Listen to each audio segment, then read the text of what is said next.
Welcome to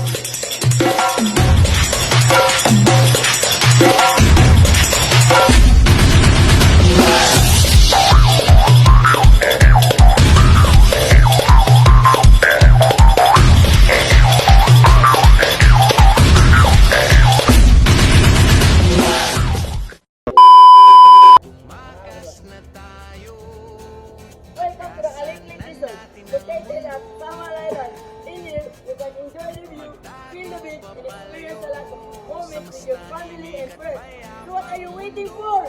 Come here and let's enjoy! Habagat at hampas ng alon dumudulog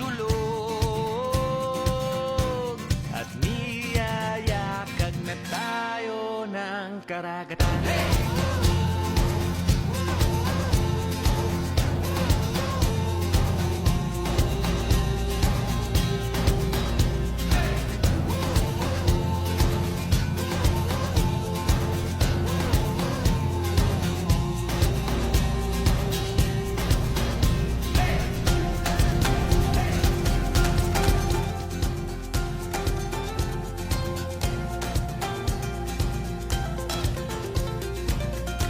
Hi everyone, now we are here inside at the Kaliklik Resort.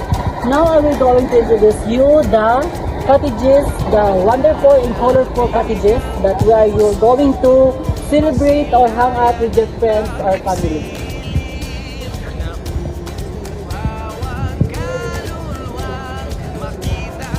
Here, the Kaliklik Resort offers a clear water, white sand, and a place that you can relax, and the huge places, and to enjoy the beauty of the Sambal. Unwind at Kaliklik Beach Resort in Samal, featuring soft sand, refreshing waters, and relaxing cottages. A perfect spot to enjoy nature and create unforgettable moments. Nami diri para entertain mo karon kung unsa kanindot ang Rodriguez Resort. So we have 3 questions to you. So first, unsa inyo ang gina-offer sa mga tourists na nag-aadto din nga para nila ma-enjoy ang resort?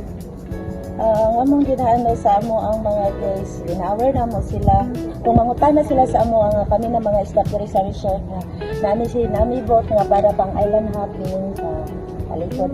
Second questions, what are the protocol or mga ginabawal diri sa inyong resort? Number 1, ang among ginabawal, bawal magsigarilyo diri sulod sa beach kay nami smoking area na separated nasa gawas. So ang ikaduha na mo nga sa resort kanang bawal mag-sound, okay lang sa mga speaker, pero nani time na sa oras na 10 lang tama. Question number 3, aside sa gina-offer ninyo, unsa ang pwedeng ma-experience sa mga tourists na nag-aadto dito? Among makuad sa mga guests na nag-aad to the area sa resort na diri sa Rodriguez Beach. Ano naman sila na ma'am, sa inyong kuan di area ma'am kayong among mga cottages is ora dito siya ora pa nila mo ang nakakasamang area kung maligo sila at kaya dahil sa inyo ang ang dagat o opiga na naman nila ko. Ngayon man po ang among guests na okay so diri sila nakarito sa among